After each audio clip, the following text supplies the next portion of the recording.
এই যে মাজার ভাঙা হবে এই বিষয়টি বলছে, এটি কতটুকু সত্য? এই গোলাপশাহ মাজারটি কেন ভাঙবে সেটা যদি বলেন। আমার নাম সৈয়দ হাফেজ কারি মাওলানা ইঞ্জিনিয়ার সৈয়দ গোলাম মঈনুদ্দিন। আমি কুমিল্লা নাঙ্গলকোট থেকে আসছি।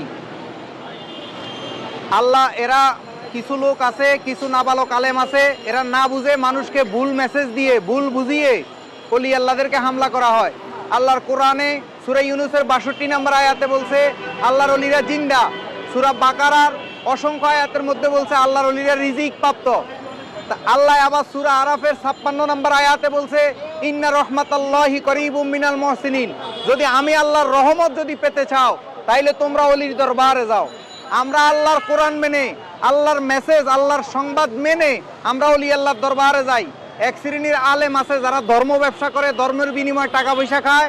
আল্লাহ এদের ব্যাপারে কোরআন শরীফের সূরা ইয়াসিনের ২১ নম্বর আয়াতে বলছে যারা ধর্মের বিনিময়ে টাকা পয়সা গ্রহণ করে আল্লাহ কয় তাদেরকে মানিও না। এখন যারা ধর্মের বিনিময়ে টাকা পয়সা গ্রহণ করে তারা আমাদের বিরুদ্ধে লাগছে। এই গোলাপশাহ ইসলাম প্রচার করছে, ধর্ম প্রচার করছে, কারো কাছে টাকা পয়সা চায় নাই। শাহফরান কারো কাছে টাকা পয়সা চায় নাই। আমরা এই পাগল ফকিরের রাজা আজকে এখানে উপস্থিত হয়েছি, আমরা কোনো টাকা পয়সা চাই না। আমরা পাগল ফকিরের পাগল, অলি আল্লাহর পাগল হিসাবে আমরা আল্লাহর কোরআন মানি, আল্লাহর কোরআন জানছি, শুনছি যে আল্লাহর অলি ছাড়া উপায় নাই। সেই জন্য আমরা আল্লাহর অলির মাজারে দেখেন আমরা একটা কেউ অস্ত্র নিয়ে আসি নাই। আমরা শুধু আমাদের দেখো নিয়ে এখানে উপস্থিত হয়েছি। আমার পর দিয়ে ওরা গিয়ে গোলাপশাহর মাজার ভাঙবে, আমাদের কোনো আপত্তি নাই।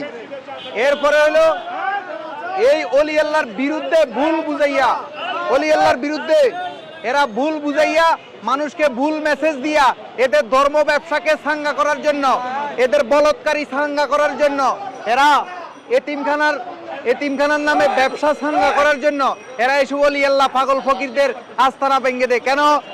পাগল ফকিরের কাছে আসলে মানুষ সঠিক কথা জেনে যাবে, পাগল ফকিরের কাছে আসলে মানুষ সত্য বুঝে যাবে। এই জন্য মানুষকে পিরানোর জন্য এরা এসব অপপ্রচার করে, মাজারে যেন না আসে।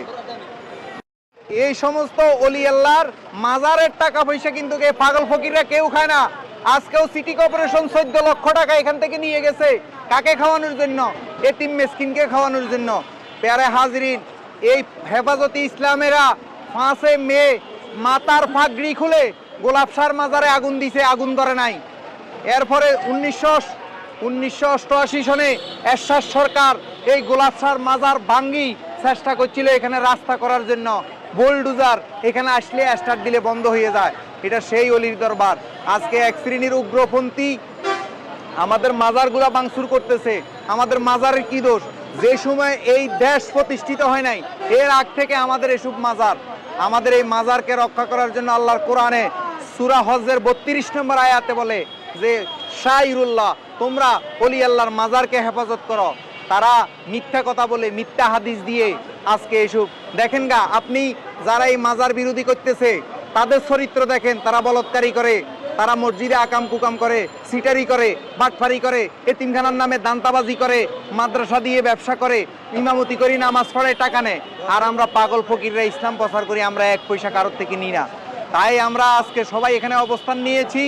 আমরা হেরা নিউজে দেখছি, পেপার পত্রিকা এবং ফেসবুকে তারা স্ট্যাটাস দিছে আগামী 11ই সেপ্টেম্বর এই গোলাপশাহর মাজার ভাঙবে। তাই আমরা সবাই এখানে উপস্থিত হয়ে গেছি, আমাদেরকে যেন তারা এটা ভাঙে।